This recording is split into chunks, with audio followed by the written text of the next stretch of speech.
Goeiemôre en welkom, ons staan hier by Agri Arlington se vee-inligtingsdag. Ek chat bietjie met Johnny Rood oor alles wat hulle beplan. Hulle het 'n ongelooflike dag hier bymekaar gesit.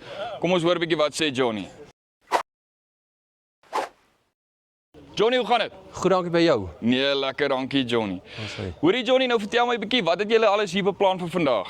Weet jy, dit is 'n vee-inligtingsdag wat ons beplan om te doen op 'n jaarlikse basis. Dit is ons eerste een. Ons het baie interessante sprekers wat met ons kom praat, soos byvoorbeeld Dr. Sean Morris en Dr. Jan Blighnout. Ons gaan natuurlik goed hanteer soos jou RFID's, jou naspeurbaarheid, back and closure, al die goedjies wat krap rondom vee en dan natuurlik jou inligting rondom voerkrale, hoe om te voer, wat om te voer, waarna om te kyk, siektes, inspuitings, al daai tipe goed word deur die bank gehanteer vandag. Okay, en hoe voel jy oor vandag? Baie opgewonde, 'n bietjie op my senuwees, maar baie opgewonde. Okay, en dink jy, voel jy dit gaan 'n sukses wees? Natuurlik, nee, Arlington doen alles reg, die hele tyd, sal suksesvol wees. As hy Johnny so backcourt jam. Right, en dis nou Johnny Rood hier van Agri Arlington. Hy het nou 'n bietjie met ons gedeel oor vandag.